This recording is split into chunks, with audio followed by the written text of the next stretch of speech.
Brian Zimmerman. You know, I've been doing this since 2012. I had a couple of years in there where I kind of did it in and out a little bit. But really something just kept bringing me back to this industry. And, you know, until recently, I didn't really know what that was, because this is wild. I mean, it's a fast-paced game. The biggest thing with this business is customer expectations and dealing with customers, because there's so much that can go wrong when it comes to a project like this. You're taking off thousands of pounds of material. Lots can get damaged with the property owner expectations. There's a lot behind the scenes that people just don't get, they don't see. Dealing with insurance companies, the logistics with getting supplies, locking on crews, scheduling everything. There's a lot that goes on behind the scenes. And so, until recently, I didn't really know what it was, but when it came down to it, you know what it was? You know, I served in the United States Marine Corps from 2000 to 2004, and what I like about this is it reminds me of the Marine Corps a little bit, because it's chaos. But what I like to do is it's controlled chaos.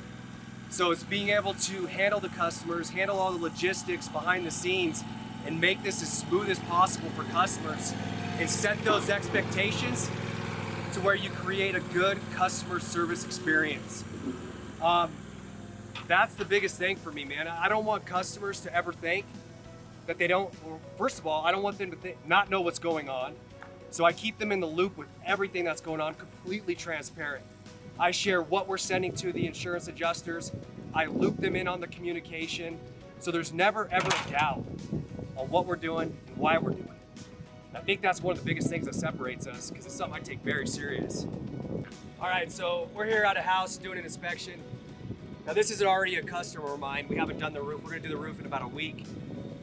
But I want you to look at this roof from where you're at right now. Just look at it. It looks fine. And so oftentimes customers say, hey, my roof's fine. I don't need you to go up there. I don't need you to take a look. And what I'm gonna show you here is what an inspection looks like, and what I'm looking at, and exactly why we would have to replace a roof like this. Because from the ground up, it looks fine. But I'm about to show you, it's not fine. Because this roof will probably start leaking, and I don't know when, but within the next couple of years, you'd start seeing leaks on a roof like this.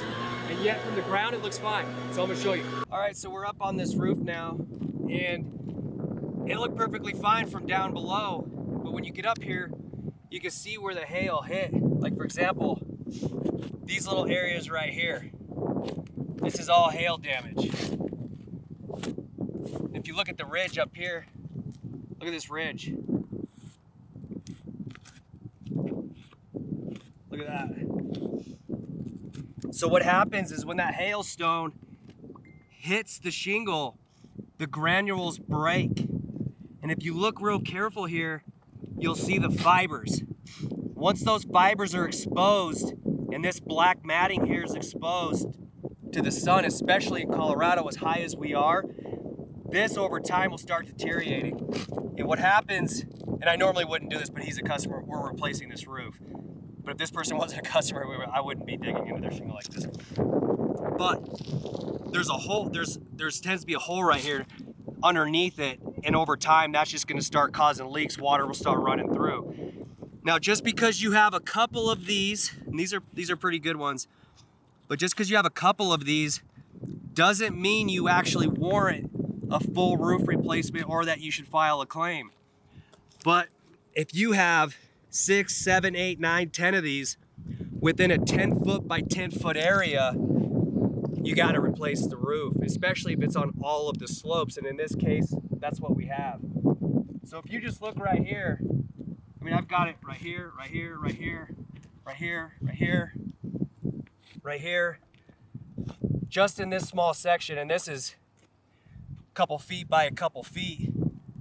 There's all this damage. And so this roof looked perfectly fine from the ground, but until you get up and you're actually looking down on it, especially with certain colored roofs, you don't see it until you get up on here and actually see it and know what you're looking for.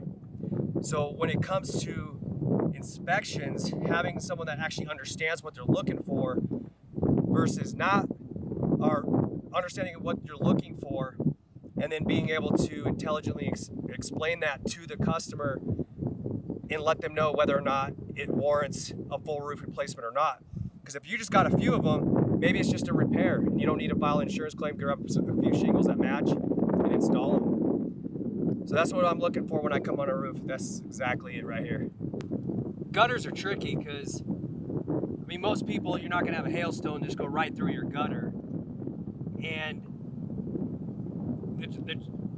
the tricky part in this situation is that the insurance company only paid for this homeowner's front gutters. But I know that there's damage on the back of the gutters because I've already seen it. So what I need to do is get a detailed photo of what I'm seeing on these back gutters over here and why they need to replace the back ones just like they're replacing the front ones. So that does happen sometimes. Things don't get approved, but it's warranted to get them approved. So there's just some extra steps and things that I have to take. This way I can properly make sure that this homeowner gets properly indemnified for all the damage on their property. So they replaced the front. I gotta get some photos of the back ones. And basically what I'm looking for is dings and dents that are circular. And I take this chalk and I rub it over, and that the dent in the shingle, or the gutter will actually show the dents in that gutter, and that's what I need to send to the insurance companies. So that's what I'm gonna do today. Perfect. So what I'm looking at here is I'm looking at the siding. I'm looking out for any dings on the siding. I'm looking at the windows.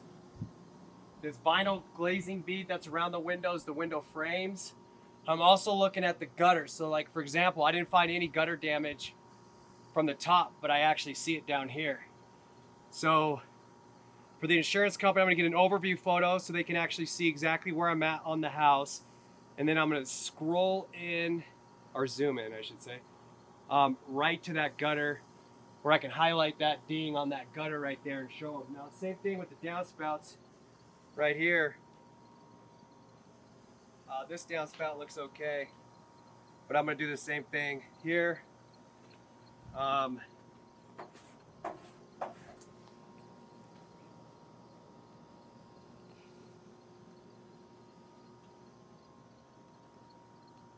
Watch your step. So you can see where screens got damaged here. If you look at this downspout right here, some of this is definitely not hail, this is wear and tear. I'm gonna take some photos of this gutter right here. You can see the damage a lot better from down here than what I had up top. I'm gonna look at the glazing bead. You can see this little hole in the glazing bead of the window right here. It's important we get that added for the homeowner. You can see where the paint around some of these handrails have been damaged along here, down here at the bottom. This window frame is actually broken. Most homeowners don't catch this stuff, but if you look real closely right here, the frame on this window is actually broken. So you have the glazing bead with a hole in it, and then you also have the actual frame where the frame is broken.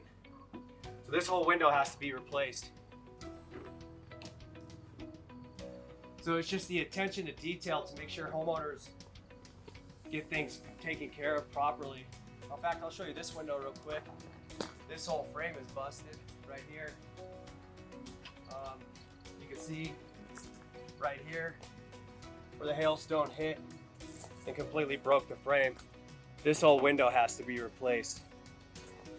But if also, now obviously there's normal wear and tear. Some homeowners, just haven't done maintenance on their fences in a period of time.